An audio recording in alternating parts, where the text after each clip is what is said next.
Boa noite. Você fica agora com as notícias que são destaque em Minas nesta segunda-feira. 3 policiais militares foram presos em flagrante suspeitos de matar um homem por vingança. O homem é preso suspeito de abusar da sobrinha. A mãe suspeitou de arquivos armazenados em celular. Mensagem em rede social alerta para criminoso que aplicava golpe do Boa Noite Cinderela e, com a ajuda da comunidade, o suspeito foi preso. Quadrilha usava cartões falsos para fazer saques do PIS. O governo de Minas está sem dinheiro para pagar medicamentos para fibrose cística e pacientes estão em risco. Defesa do belo-horizontino Eric Bretes, que foi preso nos Estados Unidos suspeito de espancar a namorada, afirma que é inocente e que vai processá-la. Outubro Rosa é o mês do alerta para o câncer de mama. E no futebol, você confere os melhores momentos do empate do América, da derrota do Cruzeiro e da goleada do Atlético. Mais informações sobre essas e outras notícias a partir de agora.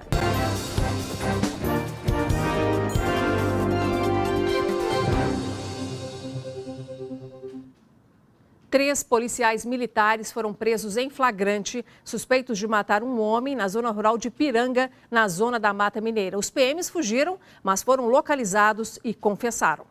O crime aconteceu na tarde de ontem no município de Piranga, na zona da mata. Moradores acionaram a PM depois de terem ouvido disparos de arma de fogo próximo à comunidade de Cunhas. Em patrulhamento pela região, os policiais militares encontraram um veículo onde estavam os 3 suspeitos. Houve a detecção que 3 armas regulares os militares estavam de posse. Na verificação do veículo, mais 2 armas foram localizadas e passa a arguí-los também do motivo pelo qual eles estavam na cidade.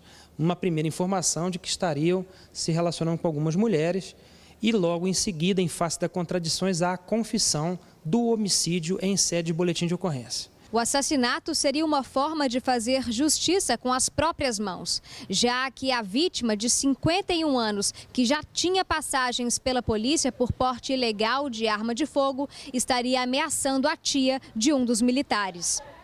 Um homem foi preso suspeito de abusar da sobrinha dele de 13 anos. Nós vamos agora conversar com o nosso repórter Diogo Ramalho, que tem os detalhes. Diogo, parece que um celular continha provas muito importantes desse crime, né? O que a polícia encontrou arquivado? Boa noite. Boa noite, Inácia. Boa noite a todos. É verdade. Segundo a polícia, Inácia, a mãe da menor, de 13 anos de idade, ela pegou o celular da filha para poder fazer uma vistoria, né? Para ver o conteúdo que a filha estaria acessando e se deparou com mensagens do suspeito pedindo nudes a ela. Naquele momento, ela já acionou a polícia e também chegou uma nova mensagem do suspeito marcando um encontro na casa dele. Isso facilitou a ação da PM, que chegou lá, o homem não negou nada, confessou tudo. A menor foi ouvida, disse que por R$25 foi obrigada a praticar sexo oral no suspeito e ele acabou sendo encaminhado à delegacia de plantão de Uberaba, no Triângulo Mineiro.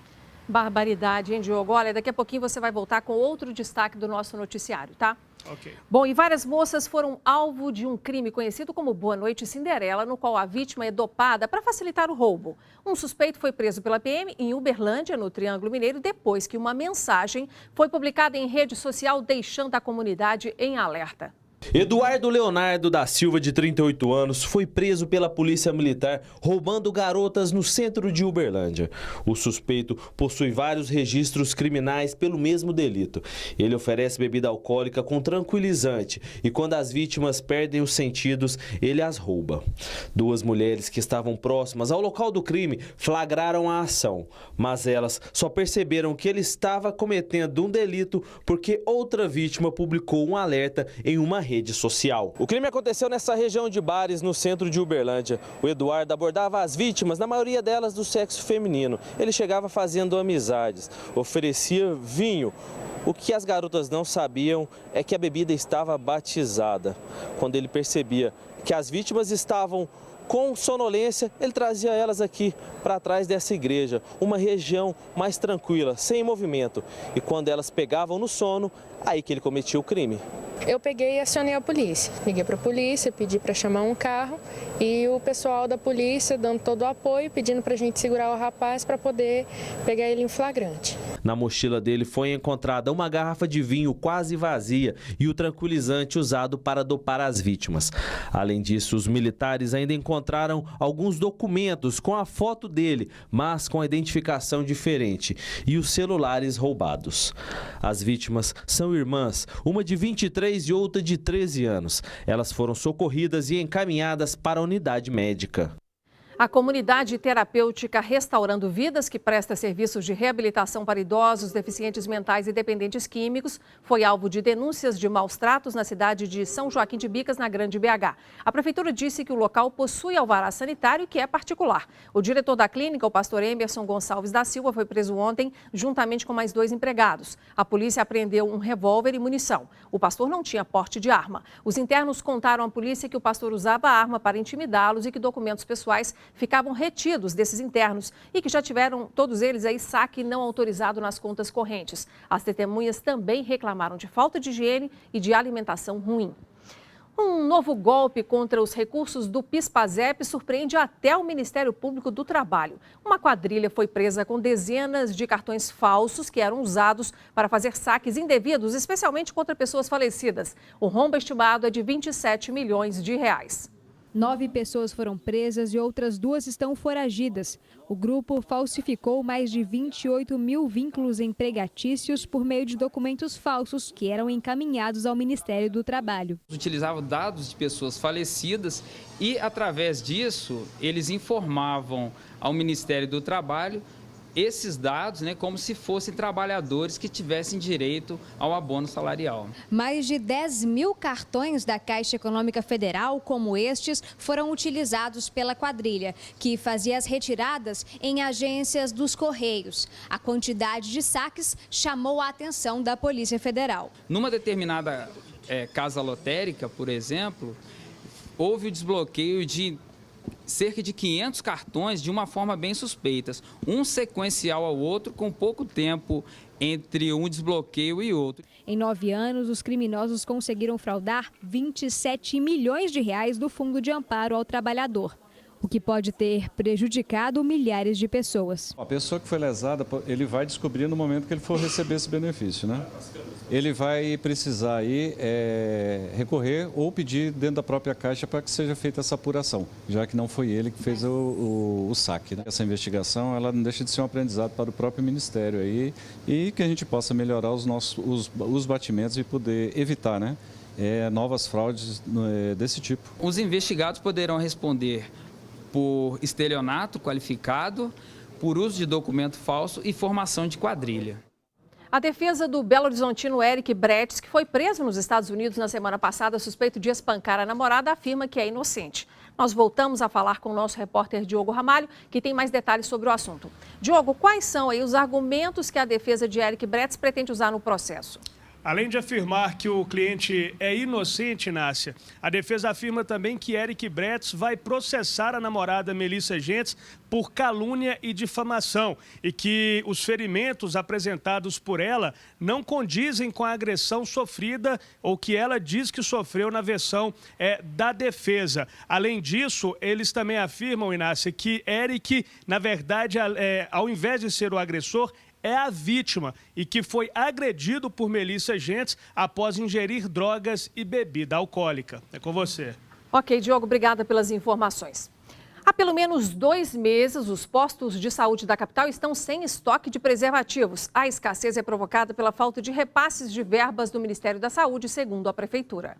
A ONG Sempre Viva faz um trabalho de conscientização de doenças sexualmente transmissíveis há 17 anos. Cerca de 4 mil preservativos eram distribuídos pela iniciativa em Belo Horizonte. Mas a ação de prevenção enfrenta um grave problema. Faltam camisinhas na rede pública. Esse impacto da falta do preservativo para a gente é muito preocupante, porque somos nós que fazemos a prevenção. Então, como que nós vamos trabalhar? A Secretaria Municipal de Saúde recebia do governo federal 800 mil preservativos por mês que são distribuídos em toda a rede pública. Mas este repasse não acontece há 3 meses, por causa de problemas no processo licitatório e de regulamentação do produto. Isso tem gerado um desabastecimento nacional e, por essa razão, Belo Horizonte não é diferente. estamos sem esse preservativo para fazer reposição nas unidades de saúde. A falta de preservativos pode ter consequências graves. O aumento do número de doenças sexualmente transmissíveis é uma das preocupações da Secretaria de Saúde. Quem não teve acesso ao preservativo masculino e o preservativo gratuito é a única forma de prevenção dessa pessoa, provavelmente ela vai ficar exposta em algum momento. A previsão do Ministério da Saúde é que os estoques sejam parcialmente regularizados até o fim de semana. Belo Horizonte deve receber cerca de 340 mil unidades de preservativos, menos da metade do que a cidade recebia mensalmente. A Secretaria de Saúde alerta para outras formas de prevenção. O preservativo feminino, uma profilaxia pós-exposição sexual ao HIV, a profilaxia pré-exposição também ao HIV, a vacinação para hepatite B e HPV, a testagem regular, que é uma medida importante de prevenção também de transmissão dessas doenças, os exames de pré-natal tanto para a gestante quanto para o parceiro e a redução de danos, que é o uso mais consciente e o não compartilhamento de materiais que perfuram ou cortam, são também medidas importantes e que impactam na transmissão de doenças sexualmente transmissíveis. E temos outro destaque da área da saúde, que é o seguinte: pacientes que sofrem de fibrose cística, uma doença rara e sem cura, estão sem receber da Secretaria de Estado de Saúde os medicamentos utilizados no tratamento e assegurados pela Justiça. O custo desses remédios importados durante um mês pode chegar a R$50 mil. Sem eles, esses pacientes podem ter graves alterações no sistema respiratório, digestivo, reprodutor e até mesmo perder a vida. Rebeca tem 19 anos de idade, mas com aparência ainda de uma criança. Diagnosticada com fibrose cística poucos meses após o nascimento, precisa que a Justiça forneça os medicamentos que são muito caros. A mãe dela teve que pedir na Justiça por esse direito. O paciente que faz uso dela, muitos deles é necessário porque não come pela boca mais. Ele tem a necessidade extrema porque são pacientes que têm gastro e só alimenta desse medicamento, dessa dieta. Roberta já teve que internar a filha 3 vezes só neste ano por causa da falta de medicação.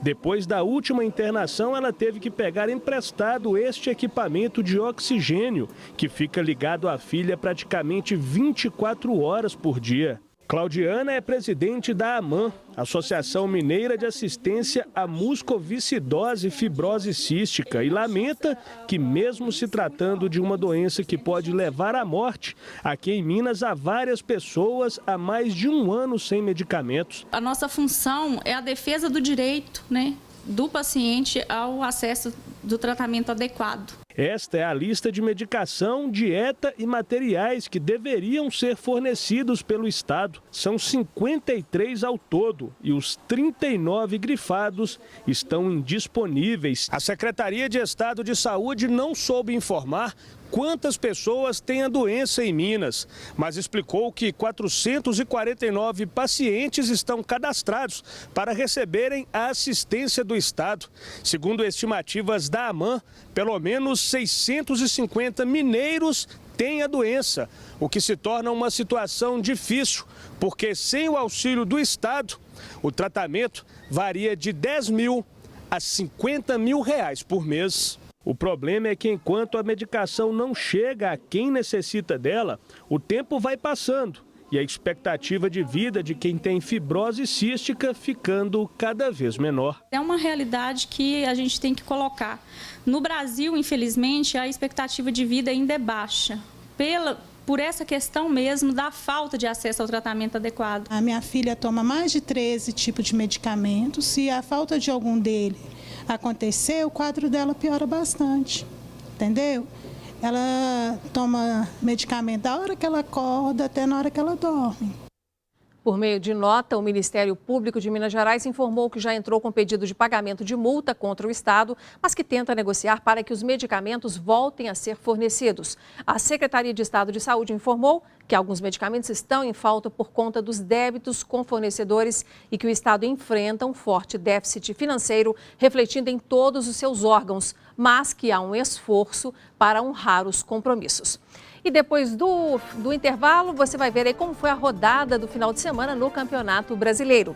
Você vai acompanhar aí os resultados, especialmente de Atlético, com uma goleada aí de 5-2.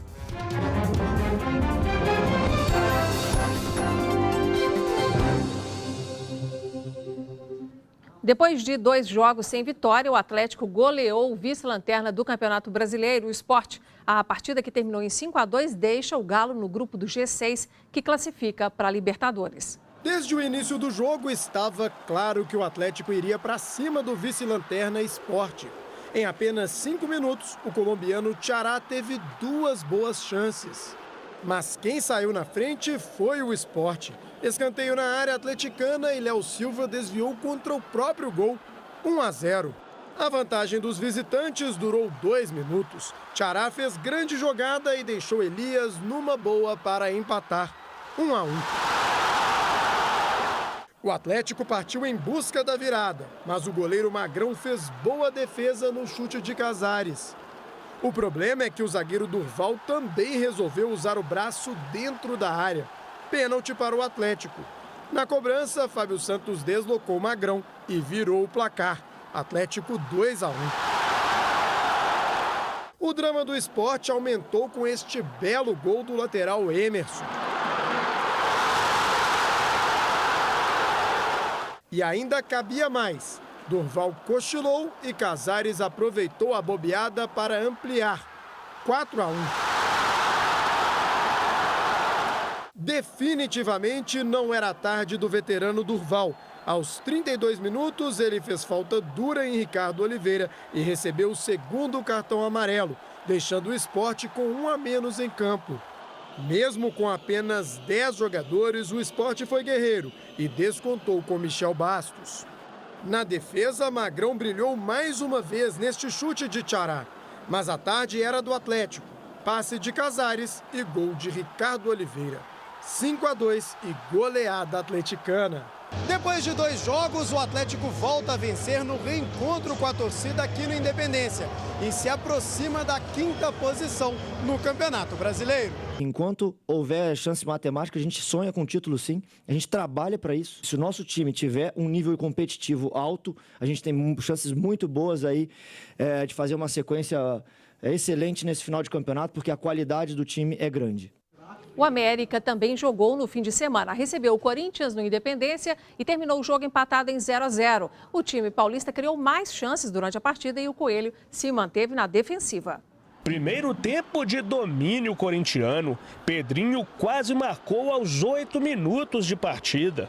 A pressão continuou e João Ricardo fez uma sequência de defesas para salvar o América. E quando o Coelho chegou, Gerson Magrão errou no cálculo. Mas o Coelho melhorou na segunda etapa. Rui tentou de fora da área. O Corinthians respondeu na mesma moeda com Sérgio Dias, que entrou no lugar de Cleison. A última chance de gol americano veio nesta cobrança de falta. Matheus Ferraz parou em Cássio. Aí o Corinthians iniciou uma pressão final, até que Gabriel caiu na área e pediu pênalti. Marcelo de Lima Henrique mandou seguir o jogo. Final, nada de gol e 0-0.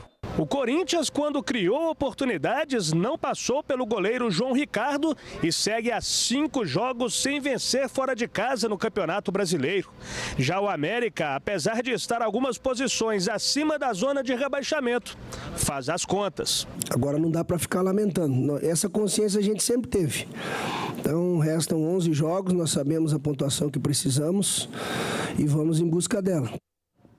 Já o Cruzeiro não conseguiu vencer o Palmeiras fora de casa. O time paulista marcou 3 gols contra apenas 1 da Raposa e quem conta como foi a partida é o repórter e comentarista André Salles. Boa noite, André. Boa noite, Nácia. Boa noite a todos. Pois é, a gente imaginava já pela diferença de interesse dos times, né? O Cruzeiro vinha da classificação, a gente está vendo aí os melhores momentos. O Cruzeiro vinha da classificação para a Copa do Brasil justamente sobre o Palmeiras e o Palmeiras brigando pela liderança, né? Então o Cruzeiro acabou poupando bem mais do que o Alviverde, aí saiu o gol, o primeiro gol do Palmeiras, né, num desvio. E aí o Cruzeiro até tentou reagir, mas teve até um pênalti completamente equivocado aí pelo árbitro. Olha aí, o jogador que bate com a mão na bola está muito fora da área, mesmo assim deu pênalti. O Cruzeiro conseguiu empatar, mas mesmo assim acabou sendo presa fácil. 3-1 justo, poderia até ser mais. Como eu disse, realmente a diferença de interesse acho que pesou demais para o Palmeiras, que é o líder do Campeonato Brasileiro depois dessa rodada. Tá certo, então. Obrigada, viu, André?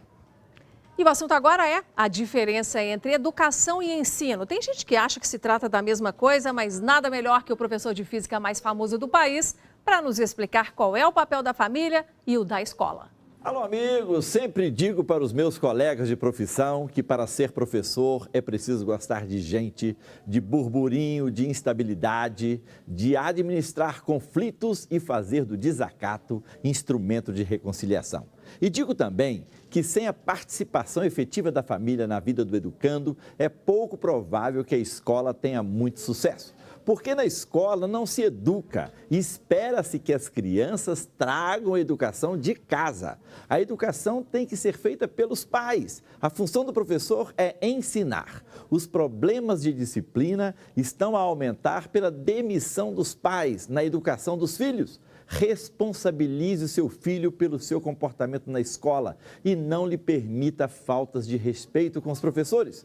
Deixe isso bem claro para eles. Exija do professor que ensine, não que ensine valores morais e de conduta, embora também o possa fazer. Se os pais não cumprirem o papel de educadores, o professor vai ter dificuldade em ensinar por ter que pôr limites e regras que já deveriam estar adquiridos. Meus queridos, como aluno, a escola para mim foi super, hiper, mega, ultra importante, porque lá eu aprendi a ler. As outras pessoas, porque a ler mesmo eu aprendi em casa com a minha mãe. Na escola eu aprendi a me encaixar em tribos, aprendi também a distinguir os amigos verdadeiros dos passageiros, aprendi a diferenciar rumores de fatos e nas festinhas de fim de semana eu aprendi a diferenciar encaixes provisórios de relações permanentes. Falou legal? É isso aí, bye bye. E veja a seguir, outubro é o mês da consciência sobre o câncer de mama. O diagnóstico precoce aumenta as chances de cura.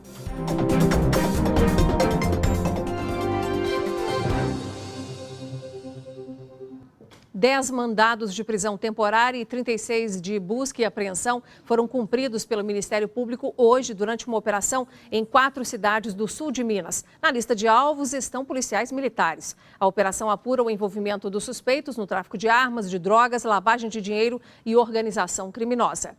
Outubro chegou e a cor do mês é o rosa. Nos próximos dias, vamos acompanhar a campanha que é pioneira contra uma das doenças que mais mata no mundo. O câncer de mama é o mais comum entre as mulheres. Aqui no Brasil, responde por cerca de 30% dos novos casos a cada ano. Para ter mais chances de cura, é preciso ser diagnosticada precocemente. E durante o tratamento, a solidariedade e o apoio às mulheres são de extrema importância. Nas unhas, o azul da tranquilidade e da serenidade, mas é o rosa a cor do mês e do laço que simboliza mundialmente a luta contra o câncer de mama e estimula as ações voltadas para a conscientização da prevenção pelo diagnóstico precoce do câncer.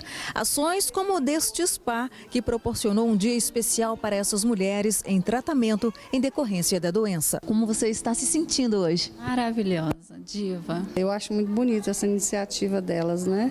E estou amando. Esplêndido, né? Fez a diferença então para você? Diferença em tudo. Nesse dia especial, Léo é voluntário. Um pouquinho de amor, um pouquinho de carinho, de afeto nesse momento aqui vale muito. E tem mais um momento especial. O dia começou cedo para essas mulheres. Às 9 horas da manhã elas deixaram a Santa Casa e vieram aqui para o spa. E ó, não acabou não, tem passeio de limusine ainda, não é isso? Nossa, mãe, demais. Eu nunca pensei que eu podia entrar numa dessa, né? Nó, tudo de bom, né? Nó, maravilhoso, tô adorando. Muito interessante a gente ver essas moças chegando, essas mulheres chegando. Elas estão com a autoestima realmente baixa e vocês estão vendo agora saindo. O câncer de mama é o segundo tipo da doença mais frequente e de maior mortalidade entre as mulheres. Um levantamento do Instituto Nacional do Câncer, o INCA, mostra que 560 mil brasileiros serão diagnosticados com câncer em 2018. Só o de mama corresponderá a 28% desse número. Todo mês fazer o autoexame das mamas. E com o passar dos anos, essa mulher ela vai conhecer tão bem as mamas que ela é capaz de detectar uma alteração até mesmo antes de um médico. O importante nessa prevenção secundária do câncer de mama é o exame clínico das mamas, é o exame médico das mamas. E a partir de uma certa idade, dependendo do risco daquela mulher, ela passa a fazer a mamografia, que é o exame mais importante de imagem. É isso, prevenção nunca se esqueça. E agora uma perguntinha, você já salvou o nosso Band Zap aí no seu telefone? É o 31 99 772 7663. Assim você pode conversar diretamente conosco aqui no Jornal. Ficamos por aqui, obrigada pela sua atenção. Amanhã estaremos de volta. Até lá e boa noite.